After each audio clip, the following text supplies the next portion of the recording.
अब तक आपने सुना कि रमानाथ को पुलिस पकड़ कर ले जाती है और उसे एक मुखबिर बनने को कहा जाता है और वह उसके लिए हाँ कर देता है।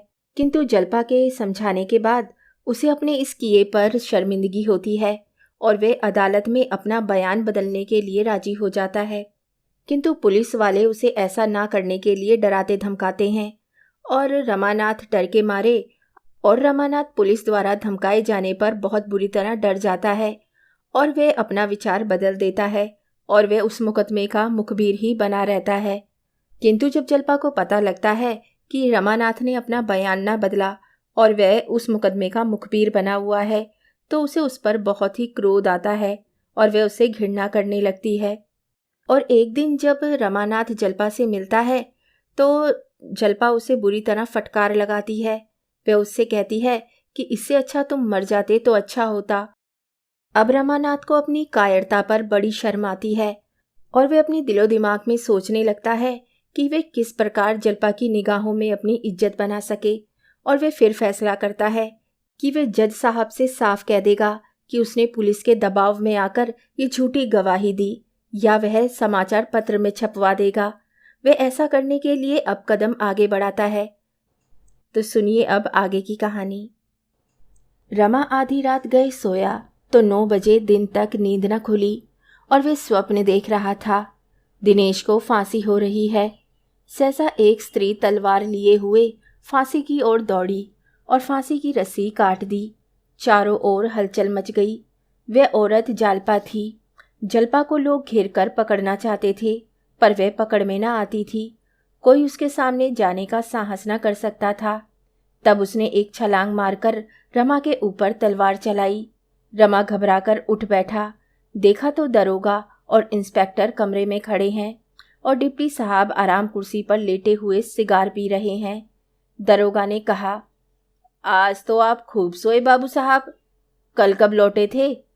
रमा ने एक कुर्सी पर बैठकर कहा, जरा देर बाद लौट आया था। इस मुकदमे की अपील तो हाई कोर्ट में होगी ना? इंस्पेक्टर, अपील क्या होगी, जाब्ते की पाबंदी होगी। आपने मुकदमे को इतना मजबूत कर दिया है कि वह अब किसी के हिलाए हिल नहीं सकता। हलफ से कहता हूँ, आपने कमाल कर दिया। अब आप उधर से बेफिक्र हो जाइए। हाँ, अभी तक जब तक फैसला ना हो जाए ये मुनासिब होगा कि आपकी हिफाजत का ख्याल रखा जाए, इसलिए फिर पहरे का इंतज़ाम कर दिया गया है। इधर हाई कोर्ट से फैसला हुआ, उधर आपको जगह मिली। डिप्टी साहब ने सिगार का धुआं फेंक कर कहा, यह डीओ कमिश्नर साहब ने आपको दिया है भाई, जिससे आपको किसी तरह का शक ना हो। देखिए, यूपी के होम सेक्रेटरी के नाम है। आप यहाँ ये डीओ दिखाएंगे, वह आपको कोई बहुत अच्छी जगह दे देगा। इंस्पेक्टर, कमिश्नर साहब आपसे बहुत खुश हैं, हलफ से कहता हूँ। डिप्टी बहुत खुश है, वह यूपी को अलग डायरेक्ट भी चिट्ठी लिखेगा। तुम्हारा भाग्य खुल गया। ये कहते हुए उसने डीओ रमा की तरफ बढ़ा दिया।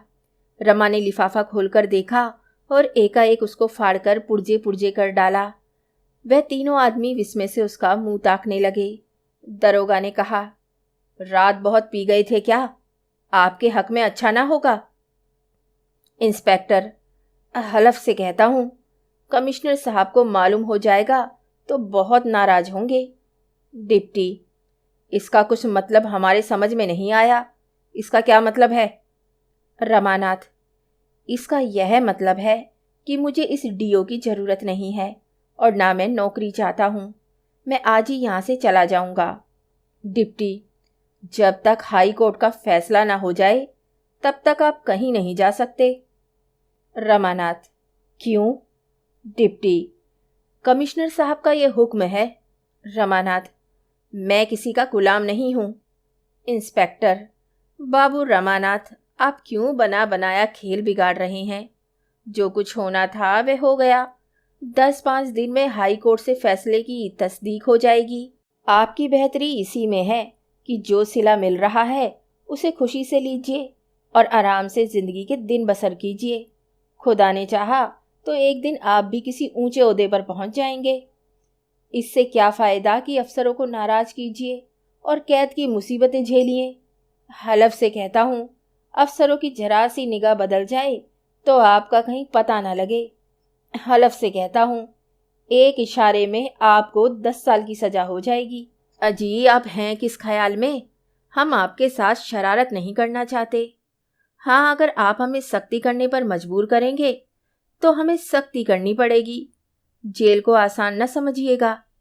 खुदा दोजख में ले जाए पर जेल की सजा न दे। मार धाड़, गाली, वह तो वहां की मामूली सजा है।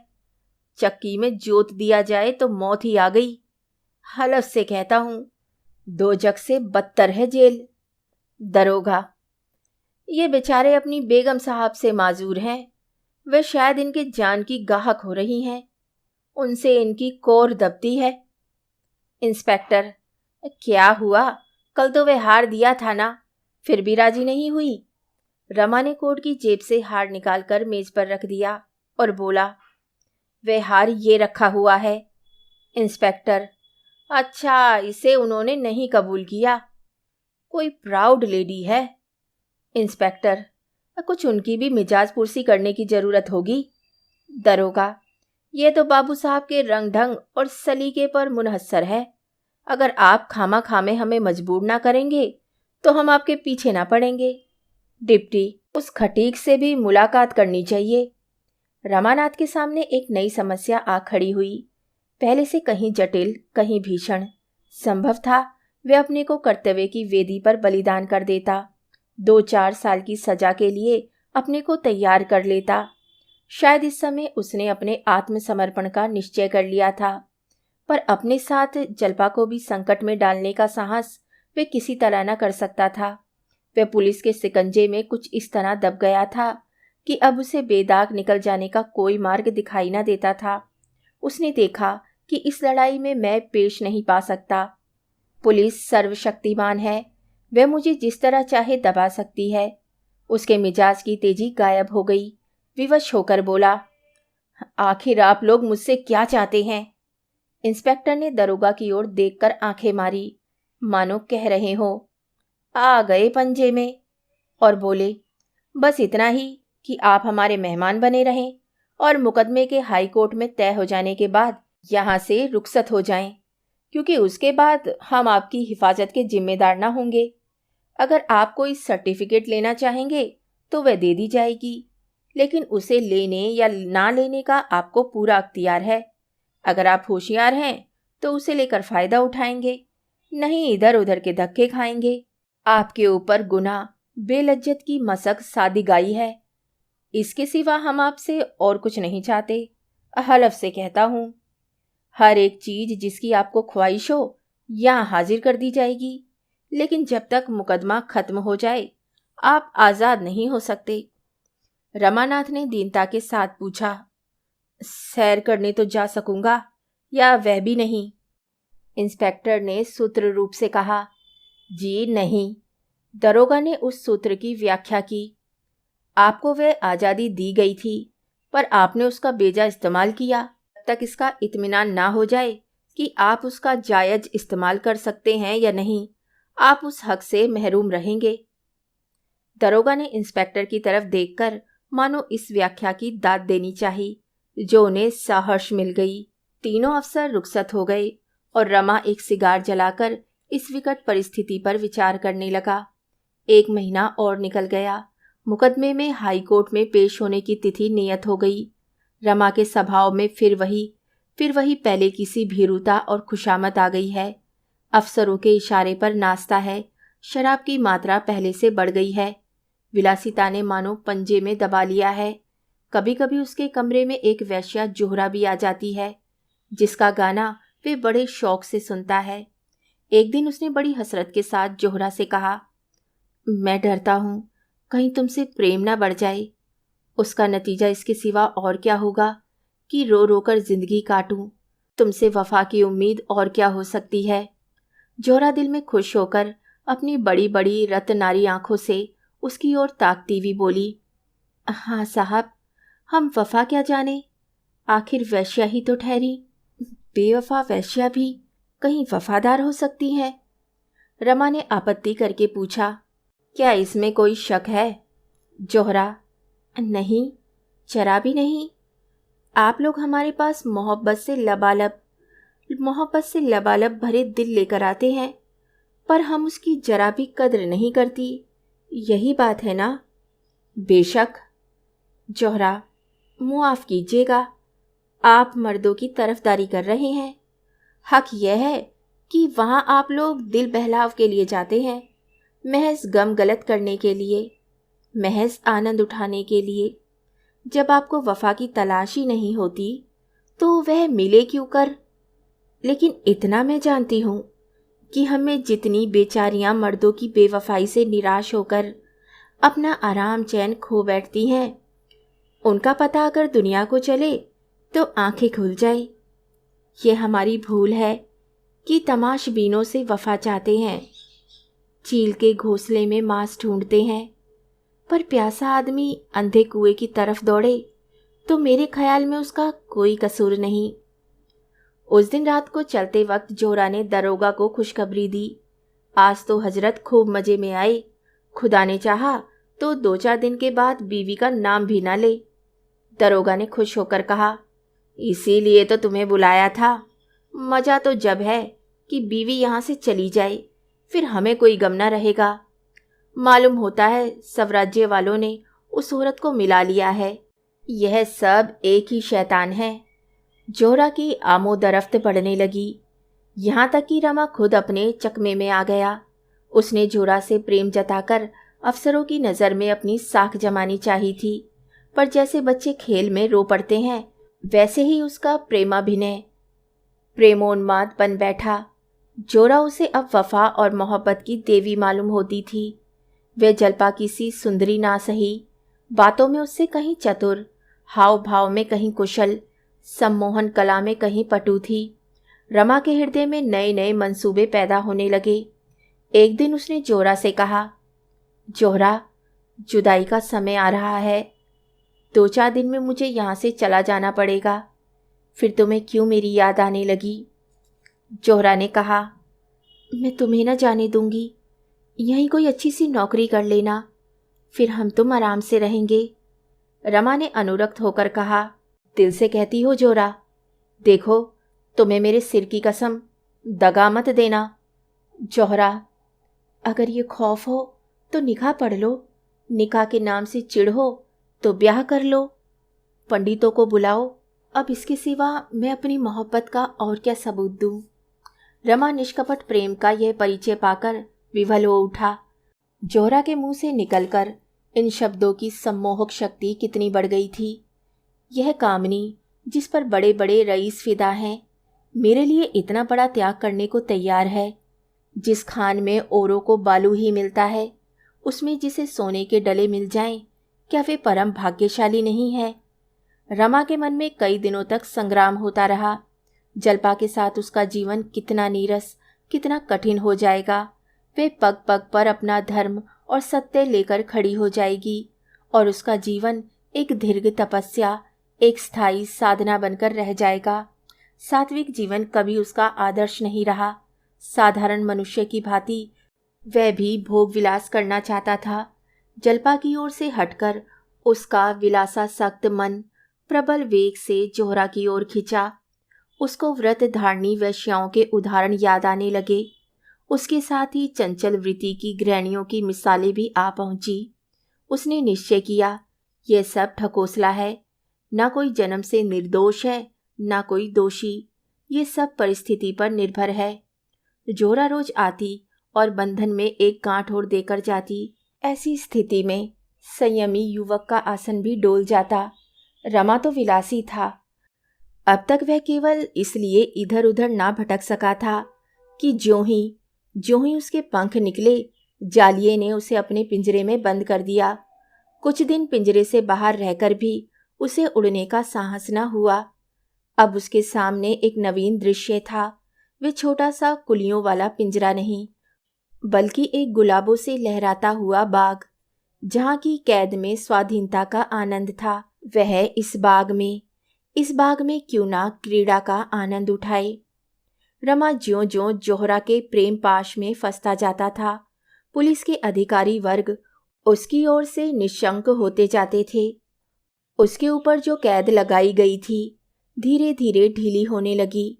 यहाँ तक कि एक दिन डिप्टी साहब शाम को सैर करने चले तो रमा को भी मोटर पर बिठा लिया। जब मोटर देवी दीन की दुकान के सामने से होकर निकली तो रमा ने अपना सिर इस तरह भीतर खींच लिया कि किसी की नज़र न पड़ जाए। उसके मन में बड़ी उत्सुकता हुई कि जलपा है या चली गई, लेकिन वह अपना सिर बाहर ना निकाल सका। मन में वह अब भी यही समझता था कि मैंने जो रास्ता पकड़ा है वह कोई बहुत अच्छा रास्ता नहीं है, लेकिन ये जानते हुए भी वह उसे छोड़ना ना चाहता था। देवी दीन को देखकर उसका मस्तक आप ही आप लज्जा से झुक जाता। किसी दलील से अपना पक्ष सिद्ध न कर सकता। उसने सोचा, मेरे लिए सबसे उत्तम मार्ग यही है कि इनसे मिलना जुलना छोड़ दूं। उस शहर में 3 प्राणियों को छोड़कर किसी चौथे आदमी से उसका परिचय ना था जिसकी आलोचना या तिरस्कार का उसे भय होता। मोटर इधर उधर घूमती हुई हावड़ा ब्रिज की तरफ चली जा रही थी कि सहसा रमा ने एक स्त्री को सिर पर गंगा जल का कलसा रखे घाटों के ऊपर आते देखा। उसके कपड़े बहुत मैले हो रहे थे और कृशांगी ऐसी थी कि कलसे के बोझ से उसकी गर्दन दबी जाती थी। उसकी चाल कुछ कुछ जलपा से मिलती हुई जान पड़ी। सोचा, जलपा यहाँ क्या करने आवेगी? मगर एक ही पल में कार और आगे बढ़ गई और रमा को उस स्त्री का मुंह दिखाई दिया। उसकी छाती धक से हो गई। ये जलपा ही थी। उसने खिड़की के बगल में सिर छिपाकर गौर से देखा। बेशक जलपा थी, पर कितनी दुर्बल, मानो कोई वृद्धा अनाथ हो। न वे कांति थी, न वे लावण्य, न वे चंचलता, न वे गर्व। रमा हृदयहीन न था। उसकी आंखें सजल हो गई। जलपा इस दशा में और मेरे जीते जी अवश्य देवी दीन ने उसे निकाल दिया होगा। वह टहलनी बनकर अपना निर्वाह ही कर रही होगी। नहीं नहीं, देवी दीन इतना बेमुरवत नहीं है। जलपा ने खुद उसके आश्रय में रहना स्वीकार न किया होगा। माननी तो है ही, कैसे मालूम हो क्या बात है। मोटर दूर निकल आई थी। रमा की सारी चंचलता, सारी भोग लिप्सा गायब हो गई थी। मलिन वसना, दुखनी जलपा की वे मूर्ति आंखों के सामने खड़ी थी। किससे कहे क्या कहे, यहाँ कौन अपना है? जलपा का नाम जबान पर आ जाए तो सबके सब चौंक पड़े और फिर घर से निकलना बंद कर दें। ओह, जलपा के मुख पर शोक की कितनी गहरी छाया थी, आंखों में कितनी निराशा। उन सिमटी हुई आंखों में जले हुए हृदय से निकलने वाली कितनी आहें सिर पीटती हुई मालूम होती थी। मानो उन पर हंसी कभी आई ही नहीं। मानो वे कली बिना खिले ही मुरझा गई। कुछ देर के बाद जोहरा आई, इठलाती, मुस्कुराती, लचकती, पर रमा आज उससे भी कटा कटा रहा। जोहरा ने पूछा, आज किसी की याद आ रही है क्या? ये कहते हुए उसने अपनी गोल नर्म मक्खन सी बाहां उसकी गर्दन में डालकर उसे अपनी ओर खींचा। रमा ने अपनी तरफ जरा भी जोर न किया। उसके हृदय पर अपना मस्तक रख दिया, मानो अब यही उसका आश्रय है। जोरा ने कोमलता में डूबे हुए स्वर में पूछा, सच बताओ, आज इतनी उदास क्यों हो? क्या मुझसे किसी बात पर नाराज हो? रमा ने आवेश में कांपते हुए स्वर में कहा, नहीं जोहरा, तुमने मुझ अभागे पर जितनी दया की है उसके लिए मैं हमेशा तुम्हारा एहसानमंद रहूंगा।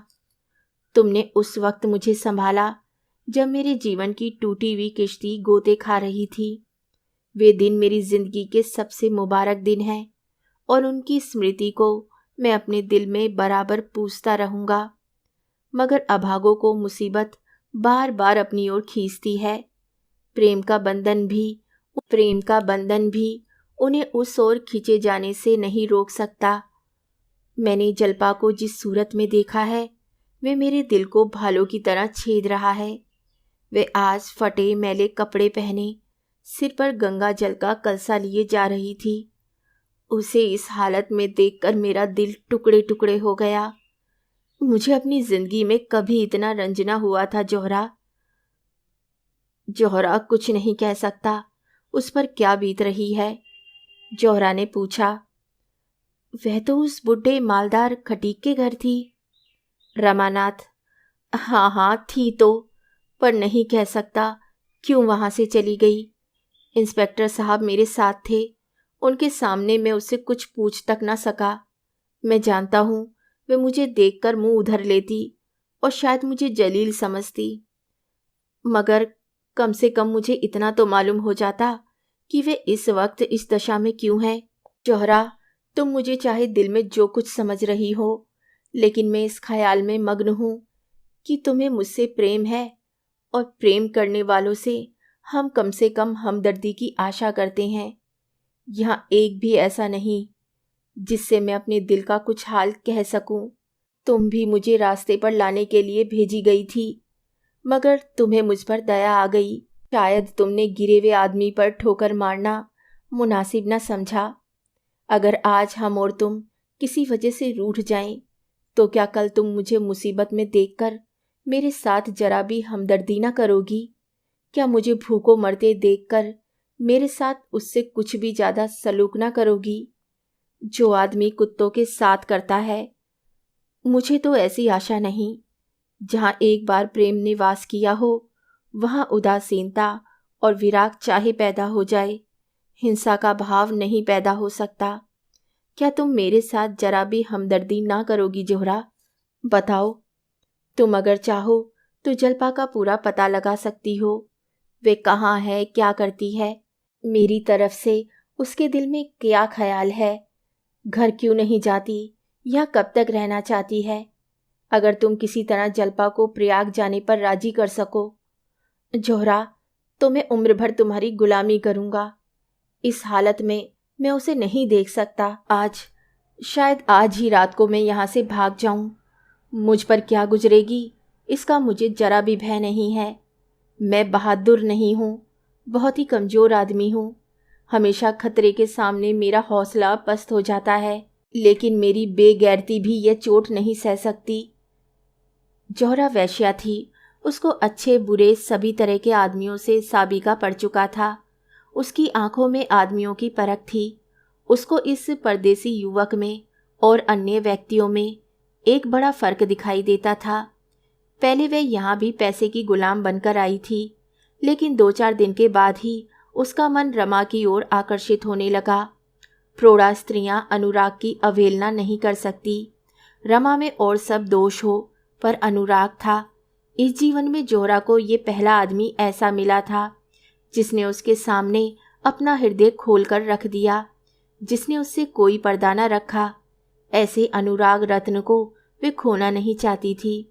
उसकी बात सुनकर उसे जरा भी ईर्ष्या न हुई, बल्कि उसके मन में एक स्वार्थ में सहानुभूति उत्पन्न हुई।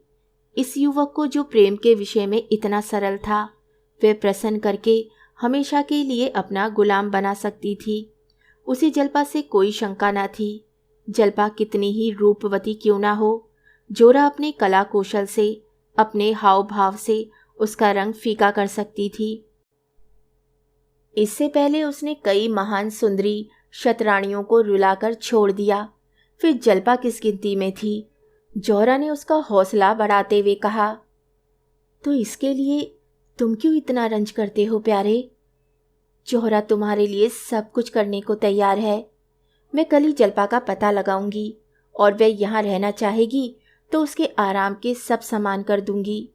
जाना चाहेगी तो रेल पर भेज दूंगी।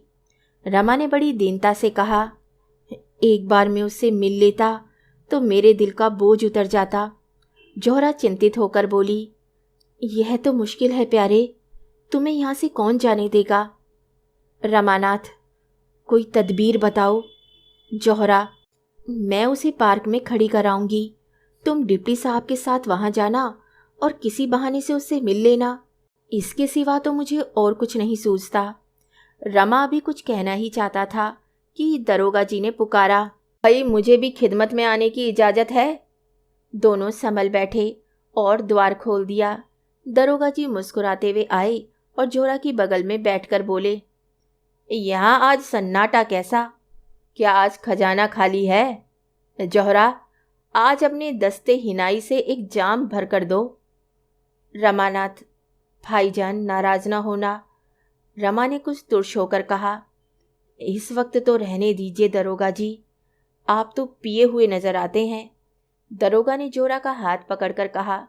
बस बस एक जाम जोहरा, और एक बात और, आज मेरी मेहमानी कबूल करो। रमा ने तेवर बदलकर कहा। दरोगा जी, आप इस वक्त यहाँ से जाएं, मैं ये गवारा नहीं कर सकता। दरोगा ने नशीली आंखों से देखकर कहा। क्या आपने पट्टा लिखा लिया है? रमा ने कड़क कर कहा। जी हाँ, मैंने पट्टा लिखा लिया है। दरोगा, तो आपका पट्टा खारिज। मैं कहता हूँ यहाँ से चले जाइए। दरोगा, अच्छा भाई, अब तो मेंढकी को भी जुकाम पैदा हुआ। क्यों ना हो, चलो जोरा, इन्हें यहाँ बकने दो। ये कहते हुए उन्होंने जोरा का हाथ पकड़कर उठाया। रमा ने उनके हाथ को झटका देकर कहा। मैं कह चुका, आप यहाँ से चले जाएं। जोहरा इस वक्त नहीं जा सकती। अगर वह गई तो मैं उसका और आपका दोनों का खून पी जाऊंगा। जोहरा मेरी है, और जब तक मैं हूं कोई उसकी तरफ आंख नहीं उठा सकता। ये कहते हुए उसने दरोगा साहब का हाथ पकड़कर दरवाजे के बाहर निकाल दिया और दरवाजा जोर से बंद करके चिटकनी लगा दी। दरोगा जी बलिष्ठ आदमी थे, लेकिन इस वक्त नशे ने उन्हें दुर्बल बना दिया था। बाहर बरामदे में खड़े होकर वे गालियां बकने और द्वार पर ठोकर मारने लगे। रमा ने कहा। कहो तो जाकर बच्चा को बरामदे के नीचे ढकेल दूं, शैतान का बच्चा। जोहरा, बकने दो, आप ही चला जाएगा। चला गया। जोहरा ने मग्न होकर कहा। तुमने बहुत अच्छा किया, सुअर को बाहर निकाल दिया, मुझे ले जाकर दिख करता। क्या तुम सचमुच उसे मारते? रमानाथ, मैं उसकी जान लेकर छोड़ता। मैं उस वक्त अपने आपे में ना था, ना जाने मुझ में उस वक्त कहाँ से इतनी ताकत आ गई थी। जोहरा, और वे कल से मुझे ना आने दे तो? रमानाथ, कौन? अगर इस बीच में उसने जरा भी भांजी मारी तो गोली मार दूंगा। वह देखो, ताक पर पिस्तौल रखा हुआ है। तुम अब मेरी हो, सिर्फ मेरी हो जोहरा। मैंने अपना सब कुछ तुम्हारे कदमों पर निसार कर दिया, और तुम्हारा सब कुछ पाकर ही मैं संतुष्ट हो सकता हूँ। तुम मेरी हो, मैं तुम्हारा हूँ। किसी तीसरी औरत या मर्द को हमारे बीच में आने का मजाज नहीं, जब तक मैं मर ना जाऊं। जोहरा की आंखें चमक रही थी। उसने रमा की गर्दन में हाथ डालकर कहा। ऐसी बात मुंह से न निकालो प्यारे। सारे दिन रमा उद्वेग के जंगलों में भटकता रहा। कभी निराशा की अंधकार में घाटियां सामने आ जाती, कभी आशा की लहराती हुई हरियाली। क्या जोहरा गई भी होगी? यहां से तो बड़े लंबे चौड़े वादे करके गई थी। उसे क्या गरज है? आकर कह देगी मुलाकात ही नहीं हुई। कहीं धोखा तो ना देगी? जाकर डिप्टी साहब से सारी कथा कह सुनाए। बेचारी जलपा पर बैठे बिठाए आफत आ जाए। क्या जोहरा इतनी नीच प्रकृति की हो सकती है? कभी नहीं। अगर जोहरा इतनी बेवफा, इतनी दगाबाज है, तो ये दुनिया रहने के लायक ही नहीं। जितनी जल्द आदमी मुंह में कालिक लगाकर डूब मरे, उतना ही अच्छा। नहीं, जोहरा मुझसे दगा ना करेगी। उसे वह दिन याद आए जब उसके दफ्तर से आते ही जलपा लपक कर उसकी जेब टटोलती थी और रुपए निकाल लेती थी। वही जलपा आज इतनी सत्यवादिनी हो गई। तब वे प्यार करने की वस्तु थी, अब वे उपासना की वस्तु है। जलपा, मैं तुम्हारे योग्य नहीं हूँ। जिस ऊंचाई पर तुम मुझे ले जाना चाहती हो, वहां तक पहुंचने की शक्ति मुझ में नहीं है। वहां पहुंचकर शायद चक्कर खाकर फिर डूब जाऊं। मैं अब भी तुम्हारे चरणों में सिर झुकाता हूँ। मैं जानता हूँ तुमने मुझे अपने हृदय से निकाल दिया है। तुम मुझसे विरक्त हो गई हो। तुम्हें अब मेरे डूबने का दुख है, न तैरने की खुशी। पर शायद अब भी मेरे मरने या किसी घोर संकट में फंस जाने की खबर पाकर तुम्हारी आंखों से आंसू निकल आएंगे। शायद तुम मेरी लाश देखने आओ। हाँ, प्राण ही क्यों ना निकल जाते कि तुम्हारी निगाह में इतना नीच तो ना रहूं। रमा को अब अपनी उस गलती पर घोर पश्चाताप हो रहा था जो उसने जलपा की बात ना मानकर की थी।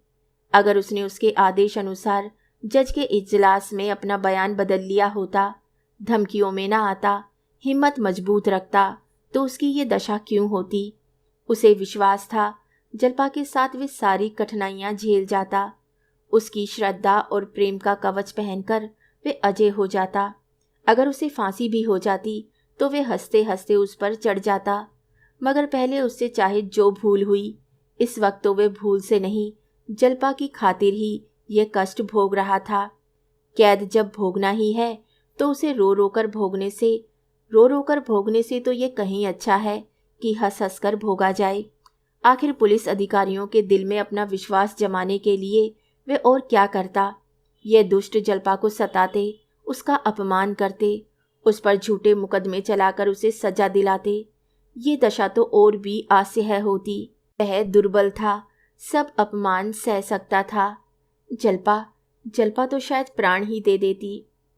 उसे आज ज्ञात हुआ कि वे जलपा को छोड़ नहीं सकता और जोहरा को त्याग देना भी उसके लिए असंभव सा जान पड़ता था। क्या वे दोनों रमणियों को प्रसन्न रख सकता था? क्या इस दशा में जलपा उसके साथ रहना स्वीकार करेगी? कभी नहीं। वे शायद उसे कभी क्षमा न करेगी। अगर उसे ये मालूम भी हो जाए कि उसी के लिए वह यह यातना भोग रहा है तो वे उसे क्षमा न करेगी। वह कहेगी, मेरे लिए तुमने अपनी आत्मा को क्यों कलंकित किया? मैं अपनी रक्षा आप कर सकती थी। वे दिन भर इसी उधेड़ बुन में पड़ा रहा। आंखें सड़क की ओर लगी हुई थी। नहाने का समय टल गया, भोजन का समय टल गया। किसी बात की परवाह न थी। अखबार से दिल बहलाना चाहा, उपन्यास लेकर बैठा, मगर किसी काम में भी चित न लगा। आज दरोगा जी भी नहीं आए। या तो रात की घटना से रुष्ट या लज्जित थे या कहीं बाहर चले गए। रमा ने किसी से इस विषय में कुछ पूछा भी नहीं। सभी दुर्बल मनुष्यों की भांति रमा भी अपने पतन से लज्जित था।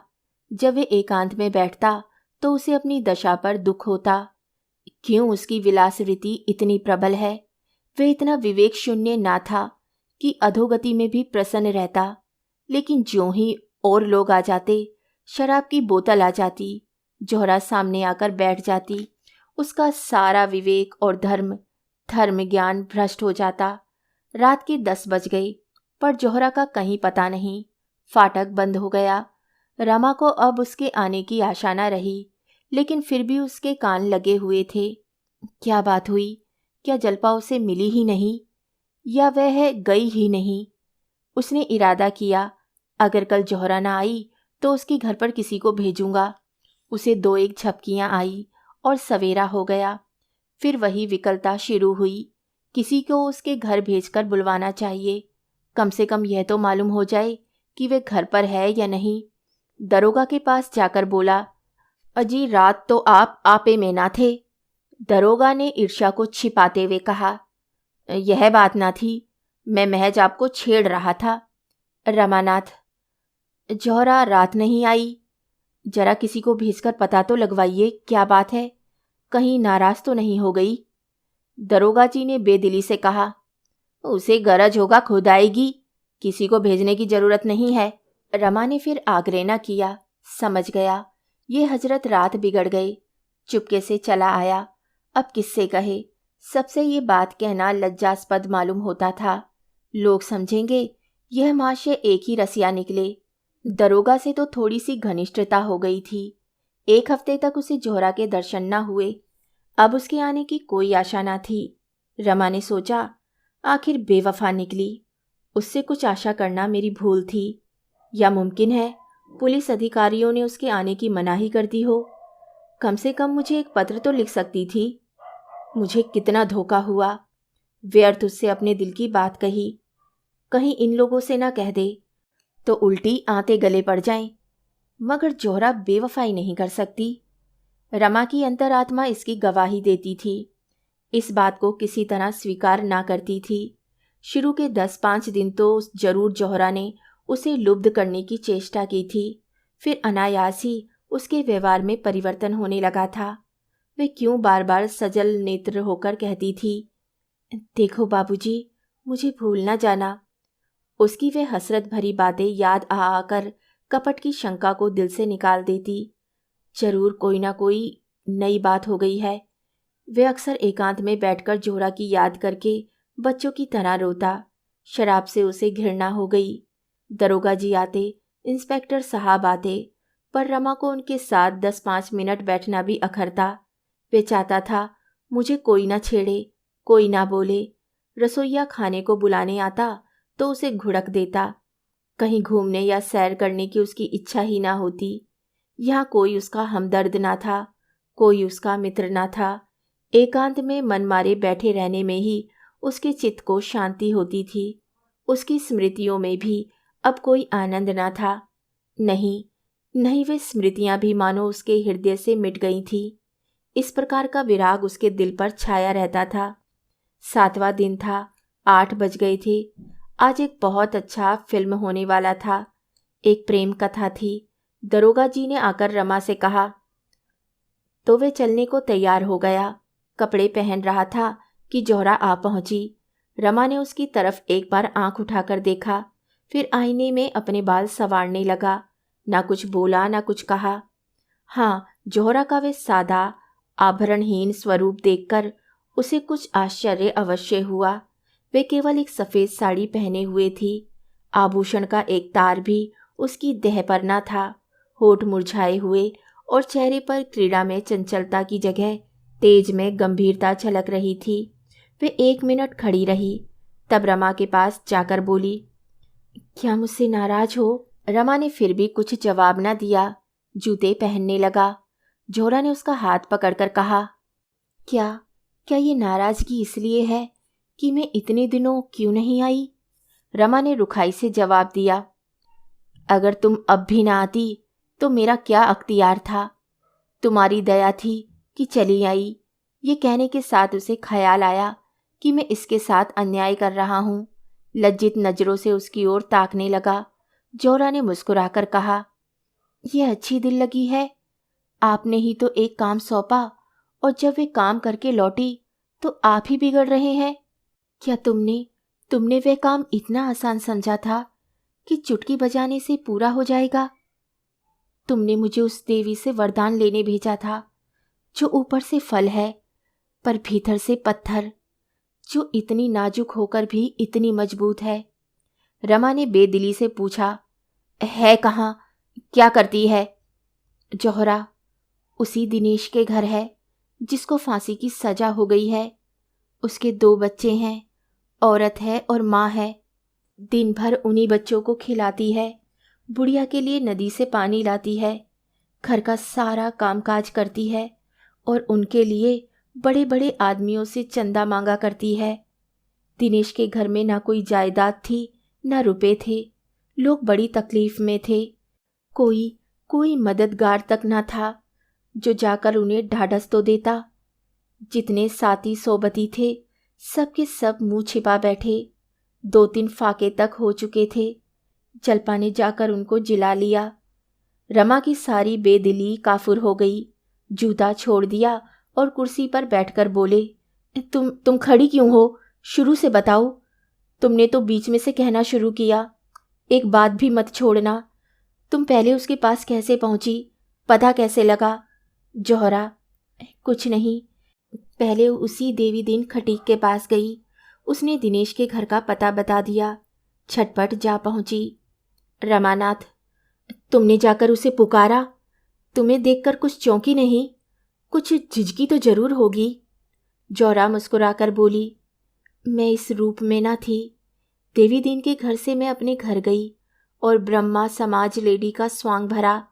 न जाने मुझ में ऐसी कौन सी बात है जिससे दूसरों को फौरन पता चल जाता है कि मैं कौन हूँ या क्या हूँ। और ब्राह्मणों लेडियों को देखती हूँ, कोई उनकी तरफ आंखें तक नहीं उठाता। मेरा पहनावा ओढ़ावा वही है। मैं भड़कीले कपड़े या फजूल के गहने बिल्कुल नहीं पहनती, फिर भी सब मेरी तरफ आंखें फाड़ फाड़ कर देखते हैं। मेरी असलियत नहीं छिपती। यही खौफ मुझे था कि कहीं जलपा भाप ना जाए। लेकिन मैंने दांत खूब साफ कर लिए थे। पान का निशान तक ना था। मालूम होता था किसी कॉलेज की लेडी टीचर होगी। इस शक्ल में मैं वहां पहुंची। ऐसी सूरत बना ली कि वह क्या कोई भी ना भाप सकता था। पर्दा ढका रहा। मैंने दिनेश की माँ से कहा, मैं यहाँ यूनिवर्सिटी में पढ़ती हूँ। अपना घर मुंगेर बतलाया। बच्चों के लिए मिठाई ले गई थी। हमदर्द का पाठ खेलने गई थी और मेरा ख्याल है कि मैंने खूब खेला। दोनों औरतें बेचारी रोने लगी। मैं भी जब्त न कर सकी। उनसे कभी कभी मिलते रहने का वादा किया। जल्पा इसी बीच में गंगाजल लिए पहुंची। मैंने दिनेश की माँ से बंगला में पूछा, क्या ये कहारिन है? उसने कहा, नहीं नहीं, यह भी तुम्हारी ही तरह हम लोगों के दुख में शरीक होने आ गई है।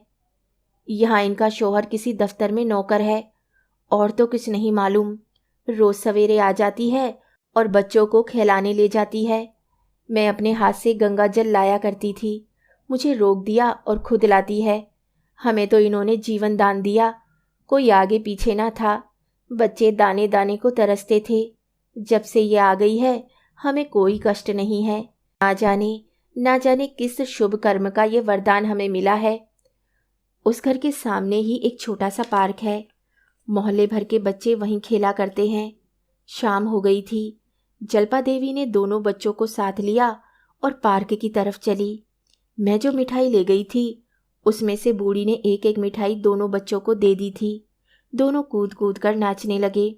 बच्चों की इस खुशी पर मुझे रोना आ गया। दोनों मिठाइयाँ खाते हुए जल्पा के साथ हो लिए। जब पार्क में दोनों बच्चे खेलने लगे तब जल्पा से मेरी बातें होने लगी। रमा ने कुर्सी और करीब खींच ली और आगे को झुक गया।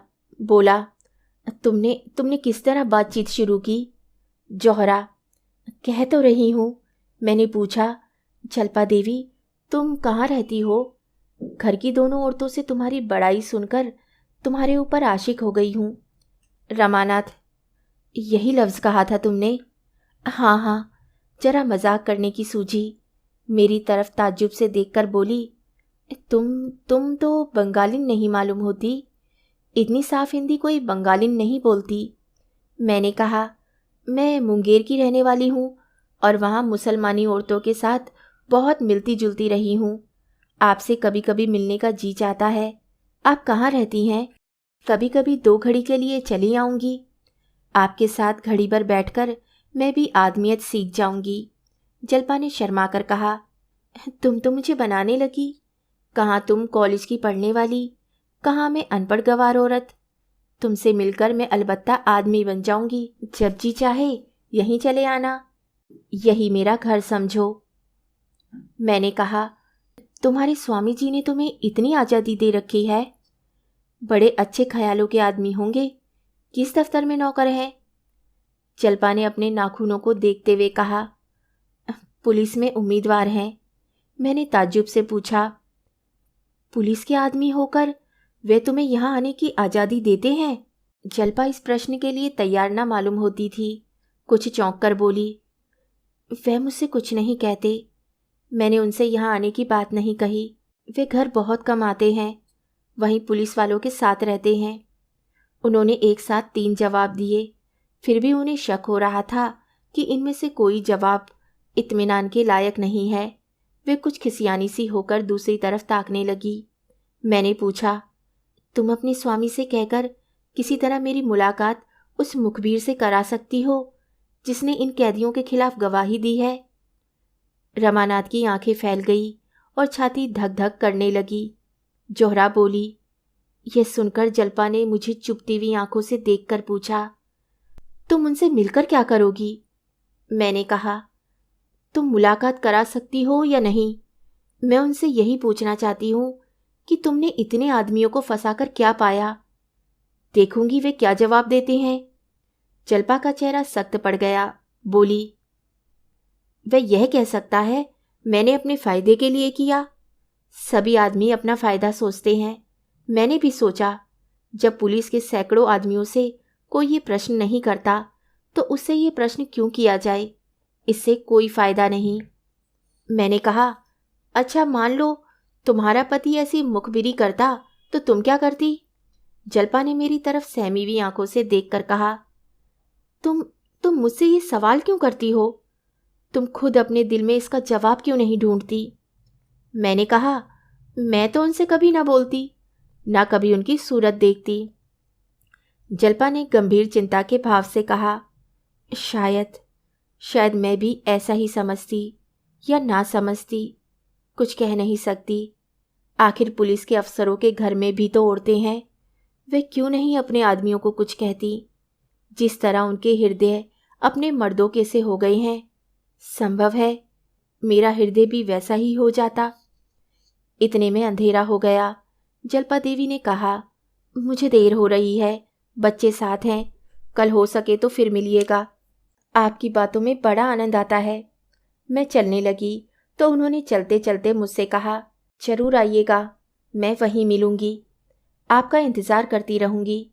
लेकिन 10 ही कदम के बाद फिर रुककर बोली, मैंने आपका नाम तो पूछा ही नहीं। अभी तुमसे बात करने से जी नहीं भरा। देर ना हो रही हो तो आ जाओ, कुछ देर गपशप करें। मैं तो यही चाहती थी। अपना नाम जोहरा बतला दिया। रमा ने पूछा, सच? हाँ, हरज क्या था? पहले तो जल्पा भी जरा चौंकी, पर कोई बात ना थी, समझ गई बंगाली मुसलमान होगी। हम दोनों उसके घर गई। उस जरा से कटघरे में ना जाने वे कैसे बैठती है, एक तिल भी जगह नहीं। कहीं मटके हैं, कहीं पानी, कहीं खाट, कहीं बिछावन सील, और बदबू से नाक फटी जाती थी। खाना तैयार हो गया था। दिनेश की बहू बर्तन धो रही थी। जल्पा ने उसे उठा लिया। जाकर बच्चों को खिलाकर सुला दो, मैं बर्तन धोए देती हूँ, और खुद बर्तन मांजने लगी। उनकी ये खिदमत देखकर मेरे दिल पर इतना असर हुआ कि मैं और मांजे हुए बर्तनों को धोने लगी। जल्पा ने मुझे वहाँ से हट जाने के लिए कहा, पर मैं न हटी, बराबर बर्तन धोती रही। जल्पा ने तब पानी का मटका अलग हटाकर कहा, मैं पानी ना दूंगी, तुम उठ जाओ, मुझे बड़ी शर्म आती है। तुम्हें मेरी कसम, हट जाओ, यहाँ आना तो तुम्हारी सजा हो गई। तुमने ऐसा काम अपनी जिंदगी में किया होगा? मैंने कहा, तुमने भी तो कभी नहीं किया होगा। जब तुम करती हो तो मेरे लिए क्या हरज है? जल्पा ने कहा, मेरी और बात है। मैंने पूछा, क्यों? जो बात तुम्हारे लिए है वही मेरे लिए भी है। कोई मेहरी क्यों नहीं रख लेती हो? जल्पा ने कहा, मेहरियाँ 8-8 रुपये मांगती हैं। मैं बोली, मैं 8 रुपये महीना दे दिया करूँगी। जल्पा ने ऐसी निगाहों से मेरी तरफ देखा जिसमें सच्चे प्रेम के साथ सच्चा उल्लास, सच्चा आशीर्वाद भरा हुआ था। वह चितवन, कितनी पाकीज़ा थी, कितनी पाक करने वाली। उनकी इस बेगरज खिदमत के सामने मुझे अपनी जिंदगी कितनी जलील, कितनी काबिले नगरत मालूम हो रही थी। उन बर्तनों के धोने में मुझे जो आनंद मिला उसे मैं बयान नहीं कर सकती। बर्तन धोकर उठी तो बुढ़िया के पांव दबाने बैठ गई। मैं चुपचाप खड़ी थी। मुझसे बोली, तुम्हें देर हो रही हो तो जाओ, कल फिर आना। मैंने कहा, नहीं, मैं तुम्हें तुम्हारे घर पहुंचाकर उधर ही से निकल जाऊंगी। गरज 9 बजे के बाद वे वहां से चली। रास्ते में मैंने जल्पा से कहा, जल्पा, जल्पा तुम सचमुच देवी हो। जल्पा ने छूटते ही कहा, जोहरा, ऐसा मत कहो, मैं खिदमत नहीं कर रही हूँ, अपने पापों का प्रायश्चित कर रही हूँ। मैं बहुत दुखी हूँ, मुझसे बड़ी अभागिनी संसार में न होगी। मैंने अनजान बनकर कहा, इसका मतलब मैं नहीं समझी। जल्पा ने सामने ताकते हुए कहा, कभी समझ जाओगी, मेरा प्रायश्चित इस जन्म में पूरा ना होगा, इसके लिए मुझे कई जन्म लेने पड़ेंगे। मैंने कहा, तुम तो मुझे चक्कर में डाले देती हो बहन, मेरी समझ में कुछ नहीं आ रहा। जब तक तुम इसे समझाना दोगी मैं तुम्हारा गला ना छोड़ूंगी। जल्पा ने एक लंबी सांस लेकर कहा, जोहरा, किसी बात को खुद छिपाए रहना इससे ज़्यादा आसान है कि दूसरों पर वे बोझ रखूं। मैंने आर्त कंठ से कहा, हाँ, पहली मुलाकात में अगर आपको मुझ पर इतना एतबार ना हो तो मैं आपको इल्ज़ाम ना दूंगी, मगर कभी ना कभी आपको मुझ पर एतबार करना पड़ेगा। मैं आपको छोड़ूंगी नहीं। कुछ दूर तक हम दोनों चुपचाप चलती रहीं। एकाएक जल्पा ने कांपती हुई आवाज़ में कहा, जोहरा, अगर इस वक्त तुम्हें मालूम हो जाए कि मैं कौन हूँ तो शायद तुम नफरत से मुंह उधर कर लोगी और मेरे साय से भी दूर भागोगी। इन लर्जिशों में ना मालूम क्या जादू था कि मेरे साए रोए खड़े हो गए। ये एक रंज और शर्म से भरे हुए दिल की आवाज़ थी, और इसने मेरी शाह जिंदगी की सूरत मेरे सामने खड़ी कर दी। मेरी आंखों में आंसू भर आए। ऐसा जी में आया कि अपना सारा स्वांग खोल दूं। न जाने उनके सामने मेरा दिल क्यों ऐसा हो गया था। मैंने बड़े बड़े काइये और छटे हुए शोधों और पुलिस अफसरों को चपरगट्टू बनाया है, पर उनके सामने जैसे भीगी बिल्ली बनी हुई थी। फिर मैंने जाने कैसे अपने को संभाल लिया। मैं बोली तो मेरा गला भी भरा हुआ था। ये तुम्हारा ख्याल फ़कत है देवी। शायद तब मैं तुम्हारे पैरों पर गिर पड़ूंगी। अपनी या अपनों की बुराइयों पर शर्मिंदा होना सच्चे दिलों का काम है। जल्पा ने कहा, लेकिन तुम मेरा हाल जानकर करोगी क्या?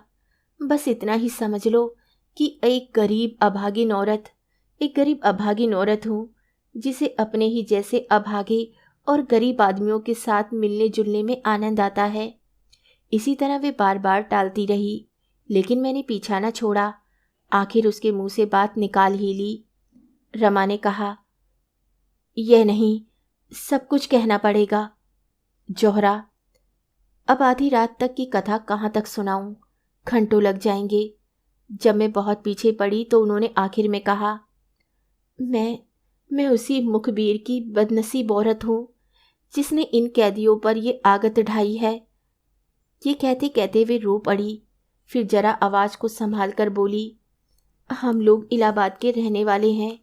एक ऐसी बात हुई कि इन्हें वहाँ से भागना पड़ा। किसी से कुछ कहा न सुना, बस भाग आए। कई महीनों में पता चला कि वे यहाँ हैं। रमा ने कहा, इसका भी किस्सा है, तुम्हें बताऊंगा कभी। जल्पा के सिवा और किसी को यह न सूझती। जोहरा बोली, ये सब मैंने दूसरे दिन जान लिया। अब मैं तुम्हारे रग रग से वाकिफ हो गई। जल्पा मेरी सहेली है। शायद ही अपनी कोई बात उन्होंने मुझसे छिपाई हो। कहने लगी, जोहरा, मैं बड़ी मुसीबत में फंसी हुई हूँ। एक तरफ तो एक आदमी की जान और कई खानदानों की तबाही है, दूसरी तरफ अपनी तबाही है। मैं चाहूँ तो आज इन सबों की जान बचा सकती हूँ। मैं अदालत को ऐसा सबूत दे सकती हूँ कि फिर मुखबिर की शहादत की कोई हैसियत ही न रह जाएगी। पर मुखबिर को सज़ा से नहीं बचा सकती। बहन, इस द्विधा में मैं पड़ी नरक का कष्ट झेल रही हूँ। ना यही होता है कि इन लोगों को मरने दूँ, और ना यही हो सकता है कि रमा को आग में झोंक दूँ। ये कहकर वे रो पड़ी और बोली, बहन, मैं खुद मर जाऊंगी, पर उनका अनिष्ट मुझसे ना होगा। न्याय पर उन्हें भेंट नहीं कर सकती। अभी देखती हूँ क्या फैसला होता है। नहीं कह सकती उस वक्त मैं क्या कर बैठूं। शायद वही हाई कोर्ट में सारा किस्सा कह सुनाऊं। शायद उसी दिन जहर खाकर सो रहूं। इतने में देवी दिन घर आ गया। हम दोनों विदा हुई। जल्पा ने मुझसे बहुत इसरार किया कि कल इसी वक्त फिर आना। दिन भर तो उन्हें बात करने की फुर्सत नहीं रहती, बस वही शाम को मौका मिलता था। वे इतने रुपए जमा कर देना चाहती है कि कम से कम दिनेश के घर वालों को कोई तकलीफ ना हो। 200 रुपये से ज़्यादा जमा कर चुकी है। मैंने भी 5 रुपये दिए। मैंने 2-1 बार जिक्र किया कि आप इन झगड़ों में ना पड़िए, अपने घर चली जाइए, लेकिन मैं साफ साफ कहती हूँ, मैंने कभी जोर देकर ये बात ना कही। जब जब मैंने इसका इशारा किया, उन्होंने ऐसा मुंह बनाया गोया वे ये बात सुनना भी नहीं चाहती। मेरे मुंह से पूरी बात कभी ना निकलने पाई। एक बात है, कहो तो कहूँ। रमा ने मानो ऊपरी मन से कहा, क्या बात है? जोहरा, डिप्टी साहब से कह दूँ वे जल्पा को इलाहाबाद पहुंचा दे। उन्हें कोई तकलीफ ना होगी। बस 2 औरतें उन्हें स्टेशन तक बातों में लगा ले जाएंगी। वहाँ गाड़ी तैयार मिलेगी, वे उसमें बैठा दी जाएंगी, या कोई और तदबीर सोचो।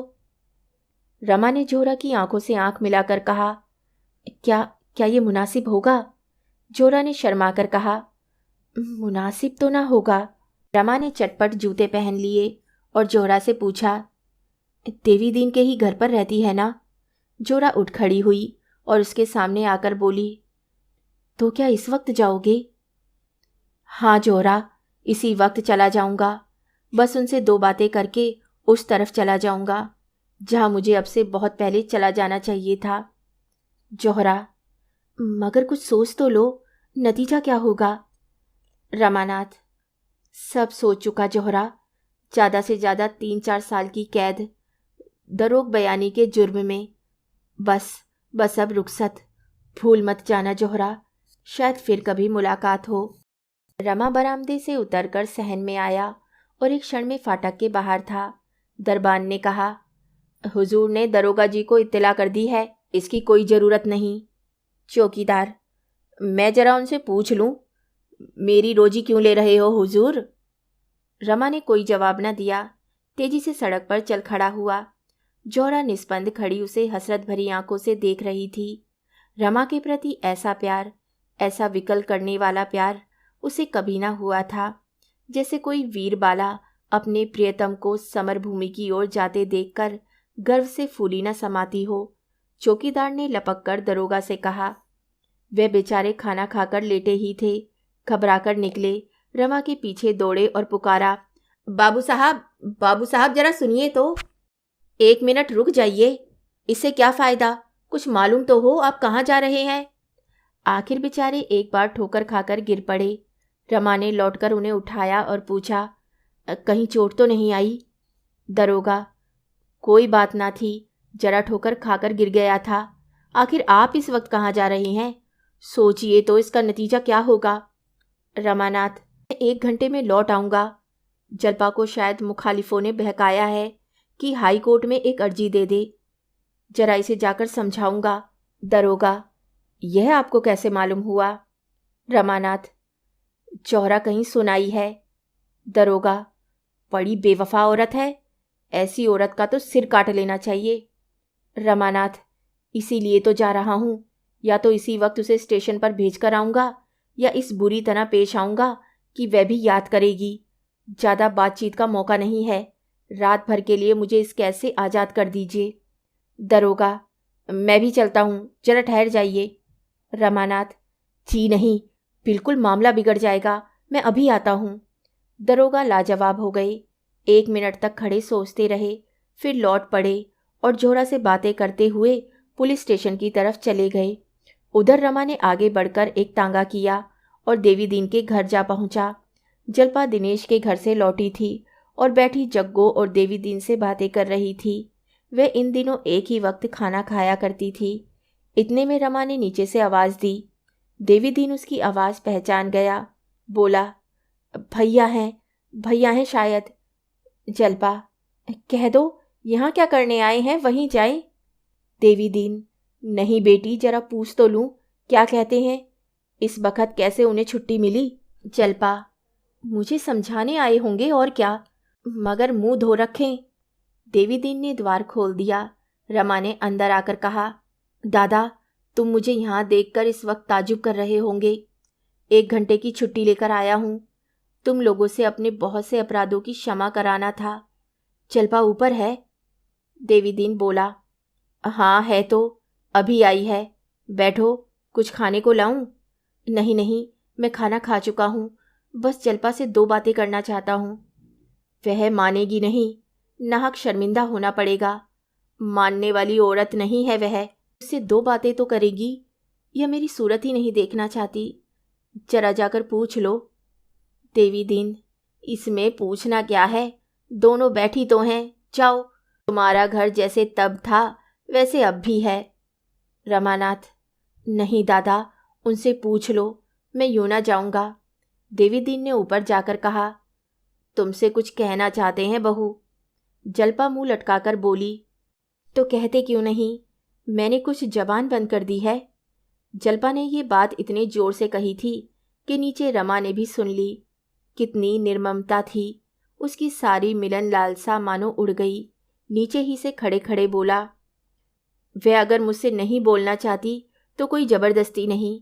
मैंने जज साहब से सारा कच्चा चिट्ठा कह सुनाने का निश्चय कर लिया है। इसी इरादे से इस वक्त चला हूँ।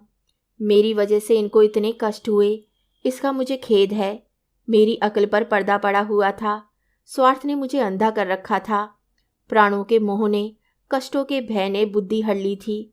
कोई ग्रह सिर पर सवार था, इनके अनुष्ठानों ने उस ग्रह को शांत कर दिया। शायद 2-4 साल के लिए सरकार की मेहमानी खानी पड़े, इसका भय नहीं। जीता रहा तो फिर भेंट होगी। नहीं, मेरी बुराइयों को माफ़ करना और मुझे भूल जाना। तुम भी देवी दादा और दादी मेरे अपराध क्षमा करना। तुम लोगों ने मेरे ऊपर जो दया की है वे मरते दम तक ना भूलूंगा। अगर जीता लौटा तो शायद तुम लोगों की कुछ सेवा कर सकूं। मेरी तो जिंदगी सत्यानाश हो गई, न दीन का हुआ न दुनिया का। यह भी कह देना कि उनके गहने मैंने ही चुराए थे। सर्राफ को देने के लिए रुपए ना थे, गहने लौटाना जरूरी था, इसीलिए वह कुकर्म करना पड़ा। उसी का फल आज तक भोग रहा हूँ और शायद जब तक प्राण ना निकल जाएंगे भोगता रहूँगा। अगर उसी वक्त सगाई से सारी कथा कह दी होती तो चाहे उस वक्त इन्हें बुरा लगता, लेकिन ये विपत्ति सिर पर ना आती। तुम्हें भी मैंने धोखा दिया था दादा। मैं ब्राह्मण नहीं हूँ, कायस्थ हूँ। तुम जैसे देवता से मैंने कपट किया, न जाने इसका क्या दंड मिलेगा। सब कुछ क्षमा करना। बस यही कहने आया था। रमा बरामदे के नीचे उतर पड़ा और तेजी से कदम उठाता हुआ चल दिया। जल्पा भी कोठे से उतरी, लेकिन नीचे आई तो रमा का पता ना था। बरामदे के नीचे उतरकर देवी दीन से बोली, किधर गए हैं दादा? देवी दीन ने कहा, मैंने कुछ नहीं देखा बहू। मेरी आंखें आंसू से भरी हुई थी। वे अब ना मिलेंगे, दौड़ते हुए गए थे। जल्पा कई मिनट तक सड़क पर निस्पंद सी खड़ी रही। उन्हें कैसे रोक लूं? इस वक्त वे कितने दुखी हैं, कितने निराश हैं। मेरे सिर पर न जाने क्या शैतान सवार था कि उन्हें बुला ना लिया। भविष्य का हाल कौन जानता है, न जाने कब भेंट होगी। विवाहित जीवन के इन 2-2.5 सालों में कभी उसका हृदय अनुराग से इतना प्रकंपित ना हुआ था। विलासिनी रूप में वे केवल प्रेम आवरण के दर्शन कर सकती थी। आज त्यागनी बनकर ने उसका असली रूप देखा। कितना मनोहर, कितना विशु, कितना विशाल, कितना तेजोमय। विलासिनी ने प्रेमोद्यान की दीवारों को देखा था, वह उसी में खुश थी। त्यागनी बनकर वे उस उद्यान के भीतर पहुंच गई थी।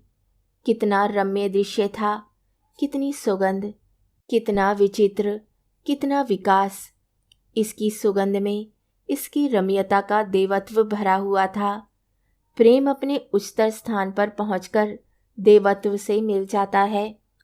जल्पा को अब कोई शंका नहीं है। इस प्रेम को पाकर वे जन्म जन्मांतरों तक सौभाग्यवती बनी रहेगी। इस प्रेम ने उसे वियोग, परिस्थिति और मृत्यु के भय से मुक्त कर दिया, उसे अभय प्रदान कर दिया। इस प्रेम के सामने अब सारा संसार और उसका अखंड वैभव तुच्छ है। इतने में जोहरा आ गई। जल्पा को पटरी पर खड़े देखकर बोली, वहाँ कैसे खड़ी हो बहन? आज तो मैं ना आ सकी। चलो, आज मुझे तुमसे बहुत सी बातें करनी है। दोनों ऊपर चली गईं। आगे की कहानी सुनिए अगले भाग में। तब तक के लिए धन्यवाद।